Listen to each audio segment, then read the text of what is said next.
Primeira coisa que eu queria dizer para vocês, eu vou falar e depois você vai clicar no seu colega e vai repetir o que eu vou falar.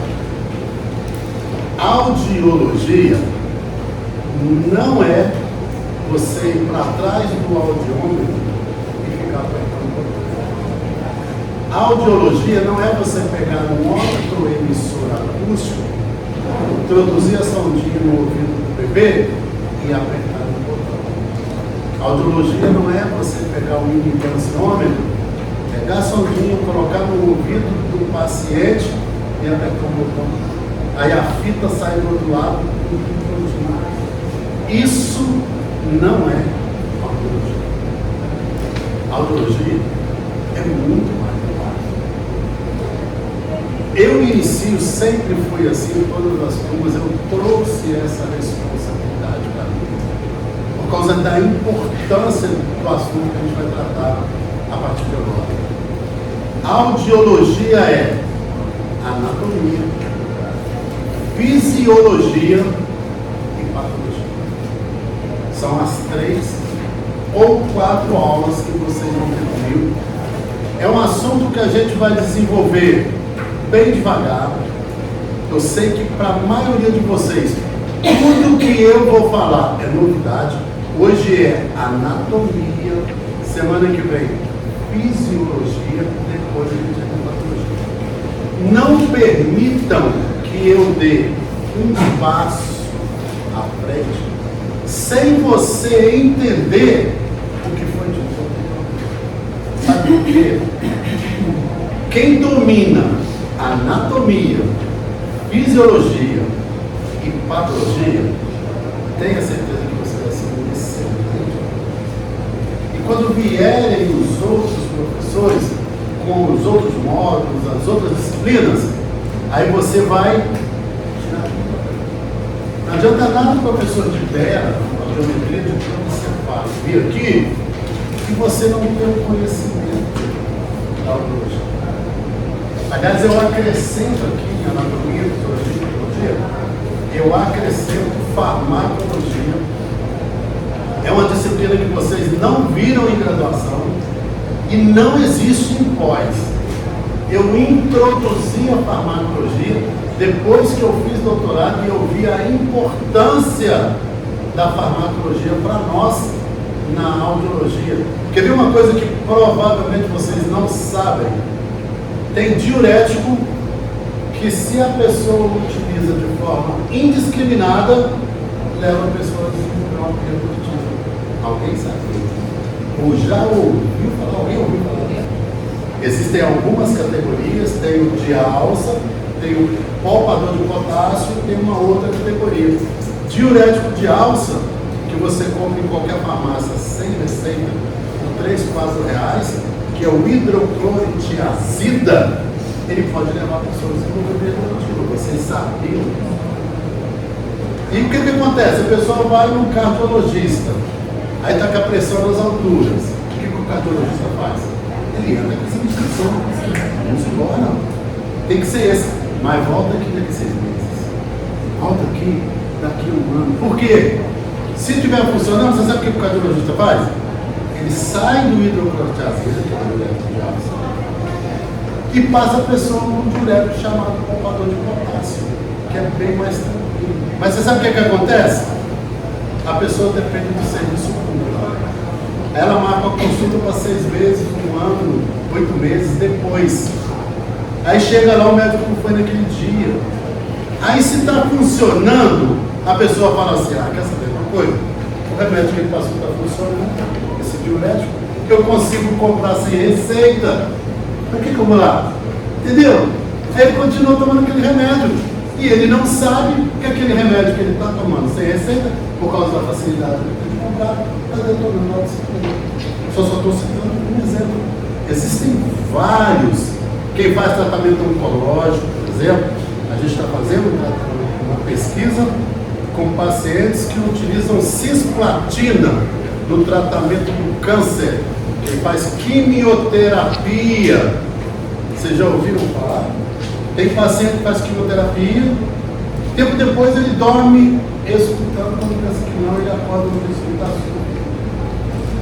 ou então ele vai perder na audição aos poucos.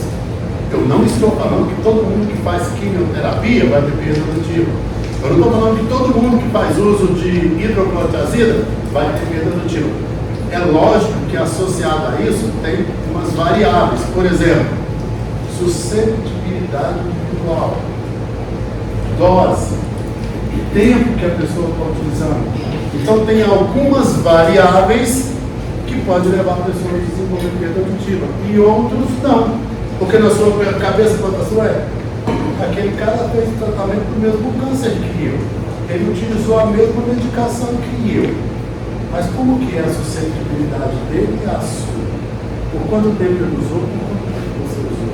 Qual a dosagem dele e qual a dosagem sua? Aí quando você vê as variáveis, você... por isso que ele detonou a audição.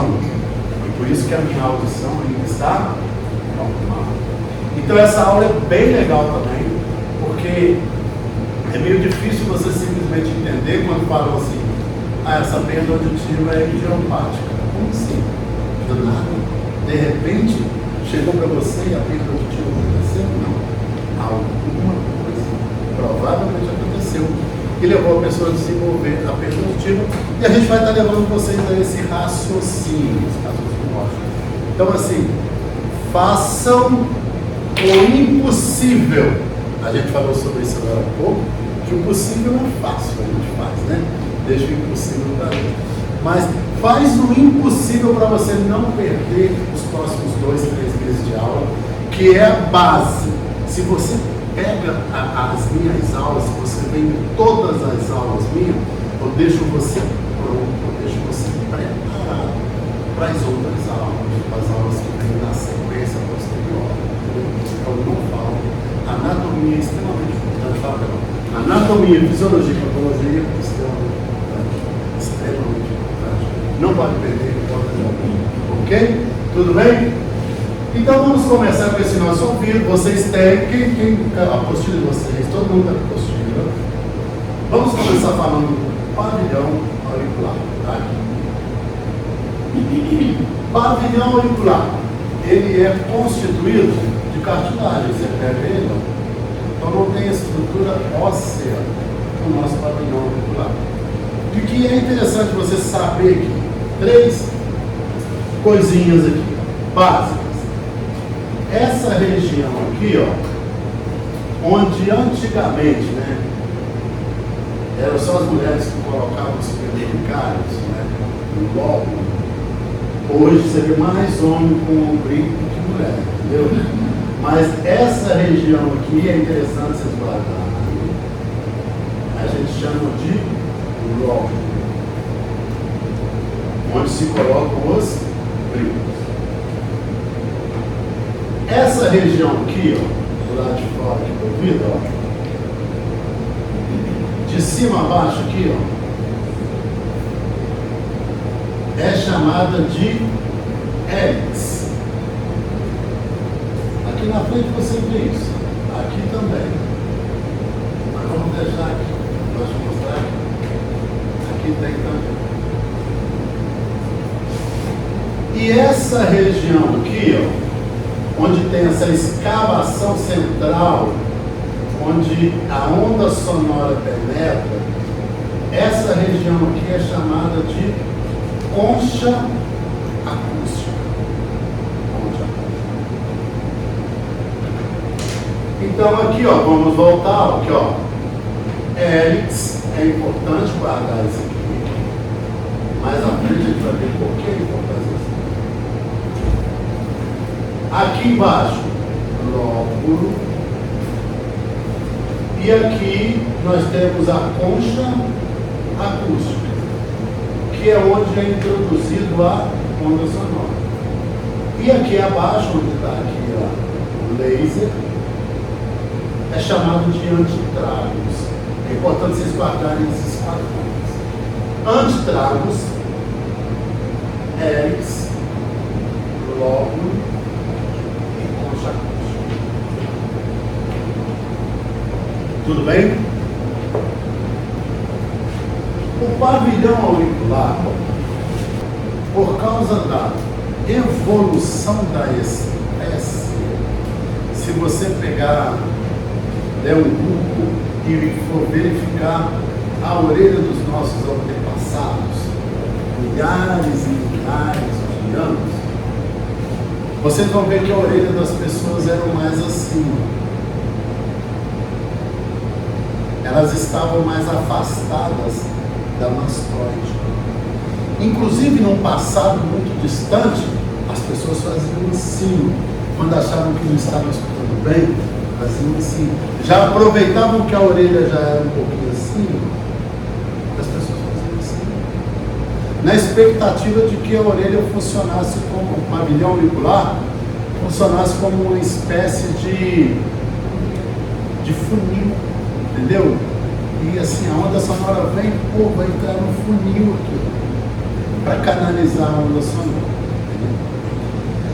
Mas hoje se discute isso, se questiona isso, se realmente o pavilhão auricular tem essa função de captar a onda sonora, de funcionar como um funil, para que a onda sonora adentre aqui na concha acústica.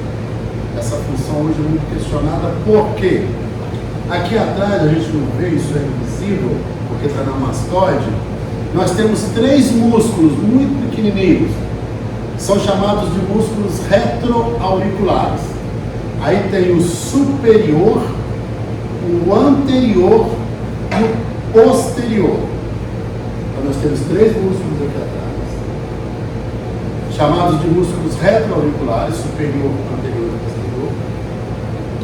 E esses músculos, o que está acontecendo com esses músculos? Eles estão involuindo. O que é isso? Eles estão diminuindo de tamanho. E à medida que esses músculos diminuem de tamanho, a nossa orelha está ficando cada vez mais próxima da mastoide. A gente não vai viver para ver isso, mas eu acredito que daqui a algumas décadas a orelha vai estar assim, entendeu? Se há muitas décadas atrás ela era mais assim, há algumas décadas lá na frente ela vai estar como? Mais aderida à mastoide, entendeu? E por que eu estou comentando isso com você? Se no passado pensava-se que a orelha funcionava como captador de onda sonora, como uma captadora de onda sonora, porque ela era mais afastada da mastoide, estava mais assim, para o futuro isso vai ser totalmente destituído, até porque ela vai estar cada vez mais próxima da mastoide. Por quê? Porque os músculos retroauriculares estão evoluindo, diminuindo de tamanho, e à medida que eles diminuem, o pavilhão auricular vai ficar cada vez mais próximo da mastoide. Então é muito questionável se realmente o pavilhão auricular tem essa função de captar a onda sonora. Na minha opinião, não tem. Eu nunca avaliei, mas eu já li, já vi na literatura, pacientes que têm a orelha decepada. Não estou falando daquele da Bíblia, não estou falando do mal comum, porque ele, você viu o profeta de Jesus, foi lá, tirou a orelha do cara com uma espadada só, toma, entendeu? Mas o cara que não tem a orelha, se você fizer a audiometria dele, pelo menos com fone de ouvido, a audiometria dele vai estar normal. Então essa função de que a onda sonora, de que o pavilhão auricular capta a onda sonora, isso aí está meio que destituído, em princípio a gente não tem que se preocupar com isso não. A onda sonora está aqui, eu estou conversando, a onda sonora está progredindo, vai achar a sua concha acústica dela lá, e vai se introduzir no teu ouvido e vai dar continuidade. Pode falar. A criança que nasce sem pavilhão auricular. Isso é patologias. Eu não vou entrar, porque senão a gente sai um pouquinho, mas vai ter uma aula denominada patologias, e a gente começa falando de patologias do pavilhão auricular. Depois a gente entra em patologias do conduto auditivo externo, e assim a gente dá continuidade. Pode chegar lá, inclusive tem slides sobre isso, de orelha pequenininha, orelha muito grande, sem ser orelha, na aula de patologia. Tudo bem? Tudo bem, gente? Até aqui tudo bem, Júlia? Beleza? Aí depois a onda sonora penetrou no conduto auditivo externo. Ó. Vocês podem fazer o que eu vou fazer, não tem problema nenhum, vai ficar até legal. Se você fizer isso, Ana Raquel. Ó, se você fizer isso assim, ó, você vai ver que o conduto auditivo externo, ele tem a forma de um 8 invertido. 8, não é assim, ó? 8. Ó, ela fez, ó. Ela quer ver o 8. Olha lá, a outra também quer ver o 8. Olha lá, a outra tentando ver o 8. Ela tem o formato de um 8 invertido. Se você olhar assim, caramba, se fizesse mais um pouquinho aqui, né? É um 8. Só que é invertido. Imagina um 8. Infinito, então. Infinito. Melhor. Um 8 deitado, invertido. Tá aqui um 8. Ó. E observe, ó, isso aqui é extremamente importante. O pavilhão auricular, ele é constituído de cartilagem. Isso aqui a gente falou, cartilagem. Essa cartilagem, o que ela faz? Ela invagina. Vocês se lembram desse termo na faculdade? Invaginar e evaginar. Evaginar é para fora. Invaginar. Então, esse pavilhão auricular, ele invagina, entra no conduto auditivo externo, e o terço externo do conduto auditivo externo é formado de quê? Cartilagem. Ah, que cartilagem é essa? É a própria cartilagem. E é extremamente importante que você saiba que esse terço externo aqui, ó, só tem aqui cartilagem. E quando a gente for estudar patologias, vocês vão ver que tem patologias que só acontecem aqui. E tem outras patologias que só acontecem nos outros 2 terços, que são constituídos de osso. Então, olha a importância, ó. Terço externo constituído de cartilagem. Essa cartilagem vem de onde? Do pavilhão auricular. Os 2 terços internos é constituído de osso. As patologias que comprometem o terço externo não comprometem os 2 terços internos e vice-versa. Tem doença que só vai estar presente aqui, como, por exemplo, a exostose. A gente vai falar em patologias o que é exostose. Mas isso é só para dar um spoiler para vocês. E quando o paciente chegar e falar assim, eu tenho exostose, aí você vai falar assim, opa, isso é uma patologia da orelha externa. Mas onde exatamente? Nos 2 terços internos. A exostose jamais pode ser encontrada aqui. Ela está mais ou menos aqui. Os 2 terços internos, eles são mais próximos da membrana. E o terço interno é um pouquinho mais distante da membrana. Então está aqui, ó. Terço externo é cartilaginoso. E os 2 terços internos, mais próximos da membrana, eles são ósseos. Ok? O terço externo é constituído de Cartilagem. E de onde vem essa cartilagem? Do pavilhão auricular.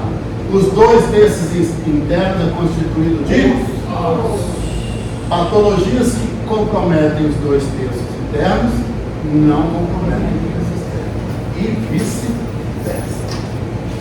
O terço externo, que é constituído de cartilagem, é nesse terço externo que nós temos as glândulas sebáceas e seruminosas.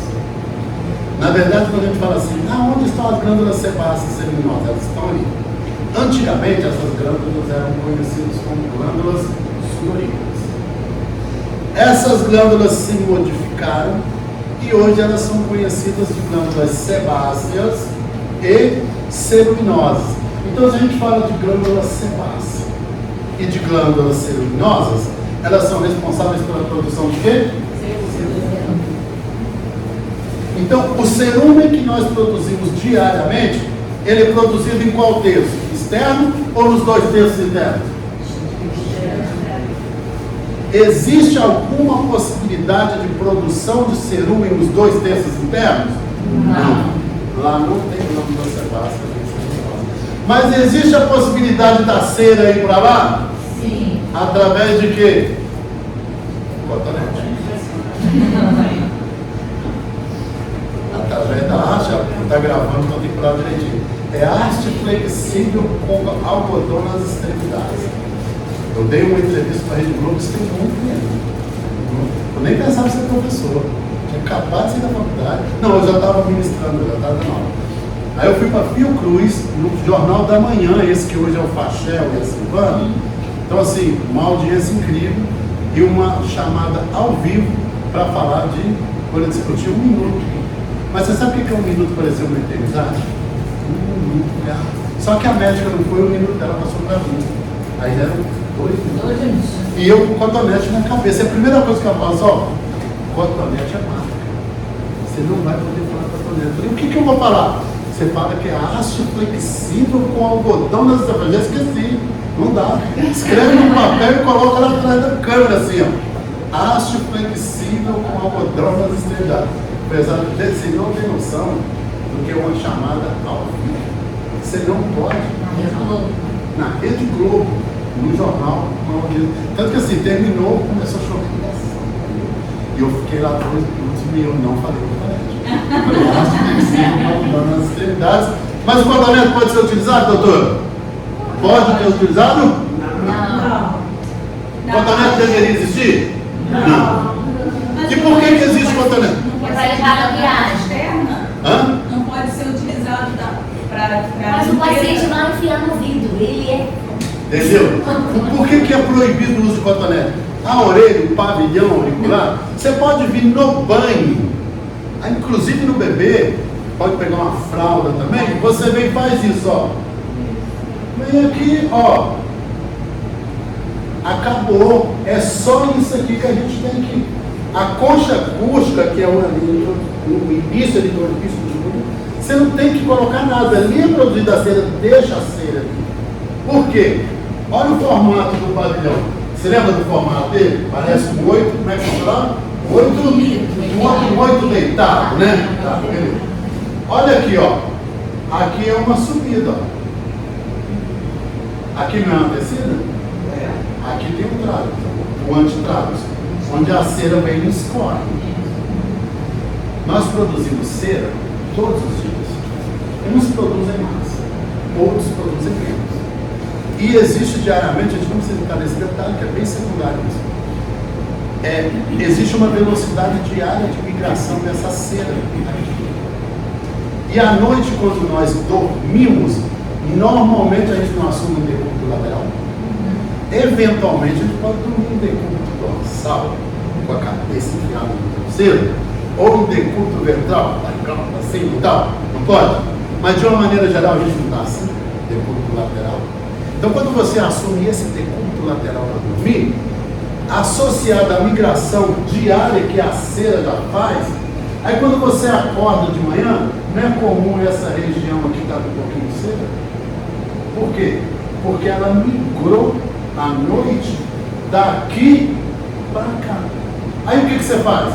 Pega uma fraldazinha, se for criança você pode até usar o cotonete, porque você não é criança. Mas tem mãe que pega o cotonete para limpar essa região aqui, aí ela vem aqui, ela tem um pouquinho de cera aqui. O que ela faz? E acaba introduzindo. E nós, os adultos, quando a gente introduz, parece que o negócio é gostoso, né? Eu estou tomando um cafezinho, comendo um queijinho, bebendo um vinhozinho, aí você dá uma coceirazinha, e põe um pouquinho, quando você vai ver, aquela cera que deveria estar aqui, ela vai para cá. Mas é porque ela foi empurrada no cotonete. Entendeu? Eu utilizo cotonete, mas eu sei como utilizar. Eu ensino a não utilizar, mas eu sei como utilizar. Entendeu? Então, Mas assim, de uma maneira geral, não pode se introduzir cotonete dentro do ouvido. Mas totalmente qualquer outro tipo de objeto Qual? também. Eu já ouvi relatos de coisas. Tem gente, deixa eu falar uma coisa para vocês. Tem pessoas que produzem muita cera, tem muita glândula sebácea ceruminosa, produz muita cera, independente de colocar cotonete, vai fazer cura de cera e a pessoa eventualmente tem que fazer lavagem. E acontece o oposto também, a gente vai falar sobre isso em patologia. Tem gente que produz pouca cera, tem poucas células ceruminosas e sebáceas. Aí essa região fica como? Ressecada. Sabe qual a função da cera? A cera é lubrificante. Ela lubrifica o terço externo do conduto interno. Ela protege, porque a cera é como se fosse um viso, uma cola. Se algum micro-organismo, algum inseto tenta penetrar no ouvido, ele não consegue progredir. Por quê? Porque a cera não deixa a cera gruda assim. Hoje eu olhei muito ouvido que tinha lá uma coisinha dentro do ouvido e tal. Agora vai a dica, se for mulher, você atender. Se você vê uma baratinha pequenininha, Chegou barato pra você? já, barata aqui. Ah, você tem aquela na Lá dentro do ouvido, você vai olhar, tem uma baratinha lá. Por quê? Sei lá, pô, se eu for pro carnaval, sabe aquela casa do carnaval que aluga 20 pessoas, um quarto, sabe? Não tem? Coloca no chão, aí fica dentro da casa. Quem tá rindo, banheiro sabe? para 20. É isso. Quem, olha, não precisa levantar a mão. Quem nunca foi pro lugar deles, entendeu? E tá tudo bem, tá tudo quietinho, tá todo mundo tentando, um balão divertido. Aí chega em casa, tem que esperar quem tá acordando, levantar pra você entrar e dormir. Tem que esperar quem tá tomando banho, sair pra você tomar banho, quem tá usando banho. É que a confusão não. Aí você vai lá pro travesseiro, ó, no chão mesmo, dentro e tal. Dali a pouco tá baratinho. Gente, mas olha só, não se iluda. Você vai encontrar um ouvido amanhã depois, uma barata com micro-organismos, com quantidade. Você vai encontrar. A dica é, se for mulher, você não fala para ela que ela está com uma baratinha. Se você tiver no 19º andar comigo aqui, ela vai pular da janela. O homem não. Pensa você falando com a mulher que ela está com a barata dentro do ouvido? Essa é brincadeira. Aí você vai, não, tem alguma coisa aí, igual que eu não sei. Pouco estranho. Estranho. Não, o aparelho que eu estou usando não me permite ver o que você tem. Eu sei que você tem um, eu sei que é. É o seguinte, você vai no médico, ele dá uma olhada e ele não retira aquilo ali, está tudo certo, entendeu? Mas não fala para a mulher que você viu uma barata dentro do ouvido, uma baratinha pequenininha. Fala não, porque vai dar ruim. Pensa, não tem uma barata, o que essa pessoa vai fazer depois que ela receber esse diagnóstico? Vai querer tirar ela fora. Ela vai querer, vai ficar maluca, entendeu? Então, a cera, na verdade, ela tem a ação bactericida, fungicida e protetora. Ela deve ser removida? Não. Ela tem que ficar ali. O que você tem que tirar é o excesso que geralmente está onde? No antetrato aqui, ó, nessa região. Ó. À noite ela vem daqui, ó. Olha como isso aqui favorece, ó. Deus é perfeito. Olha o que ele fez, ó. Aqui vai ter uma descida. Então a cera que está aqui, ela não sobe. Ela não tem como, essa é a ação da gravidade, gente. Como é que a cera é produzida aqui, ela vai subir? Pela própria ação da gravidade, ela vem para cá. Aí chega de manhã, você vai para o dedinho, vai para a fraldinha, sua criança e ó, limpa essa região e está tudo certo. O que está aqui, deixa, sabe por quê? No dia seguinte vai vir para cá. No dia seguinte vai descer. Ele não é um oito deitado aqui no horizontal? Olha aqui. A ação da gravidade vai ajudar. Isso aqui já é uma descida. Assim como ela, a possibilidade que ela tem de descer, ó, é única, ela desce. Para subir, não existe essa possibilidade. A cera não vai subir. A menos que você pegue o cotonete. Tá? E tem também aquele paciente que produz pouca cera. Isso aí já é do próprio paciente. O nome disso é exostópico, né? Exostópico não é. Otite externa eczematose, a gente vai estudar isso na aula de patologia. Esse paciente que não produz cera, ou que produz pouca cera, ou aquele que fica, você já produz pouca cera, e a pessoa fica com cotonete, já viu? Você passa cotonete, Aquele algodão que você introduziu e era branquinho, quando ele sai, ele está como? Amarelinho. Você acha que não, beleza. E pegou, estava muito sujo. E estava sujo, gente. É isso mesmo. Deixa do jeito que está. Entendeu? Aí quando isso acontece, o ouvido da pessoa fica seco. O ouvido ressecado é em qualquer. Se aquilo ali não é uma cartilagem que invaginou, o que acontece? Assim como qualquer parte do corpo, quando fica ressecado, você não tem vontade de passar. Aí o que a pessoa faz? Coloca tampa de caneta, pega. Não tem uma tampa de caneta. Vai assim, aí a pessoa toma o almoço, pega um palito de dente. Sério, já teve um caso, isso aí aconteceu. Só misericórdia, só Jesus. Sabe o que a pessoa conseguiu fazer? Provar para vocês que nunca fizeram isso, tenho certeza. Não tem assim, churrasco?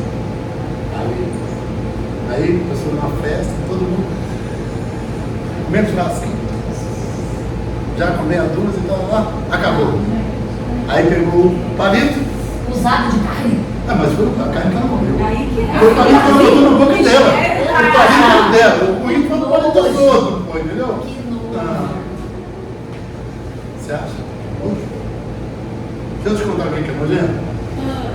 Na Copa de. Não me lembro, mas eu vou dar um Google. Dá um Google aí que vai aparecer. Treinador que tirou mucopolissacarídeo do nariz, do ouvido e colocou na boca. Terceira. Não tem o caso de um passor na Copa do Mundo. Não, foi meleca. Foi mesmo. Mucopolissacarídeo. Foi meleca. Pior ainda, o cara. Ei, o cara foi e fez assim, uau! Tum! Passou a televisão. Mas tem gente que vai aqui, ó, e leva. Vai cheira, né? Deixa eu contar uma coisa pra vocês. Olha só. Das meninas solteiras. Quem é solteira? Aqui casada tem compromisso, então vocês estão bem. Mas para menina solteira, quem já casou já era, tem que ir lá, entendeu? Mas para quem está solteira, a procura, olha só. Quando você vê o cabra, fica de olho. Qual, gente, por que você acha que o cara deixa a unha crescer?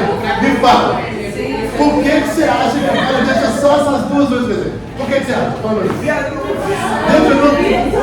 no ouvido e no nariz. Entendeu? O homem que tem essas. Assim, ele ainda dá uma filada, sabe? Ele corta assim, ela fica assim, mano, ele pega a lixa, faz assim, fica de olho nele. Ele, em algum momento, se ele for um cara interessante, Suzana, sabe, cara, fica de olho. Primeiro fica de olho. Em algum momento você vai ver, ou ele vai colocar aqui, vai ser o cotonete dele, ou ele vai colocar aqui. Tem tanto velho que não é assim. Tem velho que não é assim. Só de galera que tem o Antiga minha tia falava assim, ó, quando a espinha tá grande, passadeira de ouvido que murcha a espinha.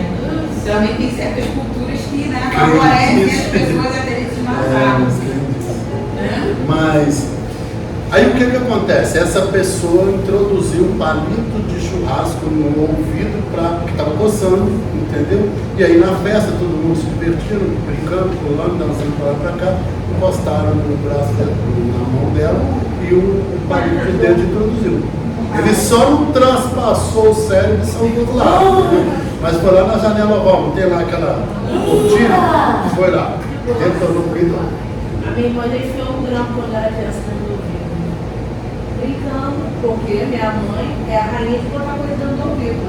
Aí depois eu comecei a escrever, pelo amor de Deus, não pode fazer essas coisas. Ela continua fazendo, só tem que botar, fazer uma avaliação que não é normal, não.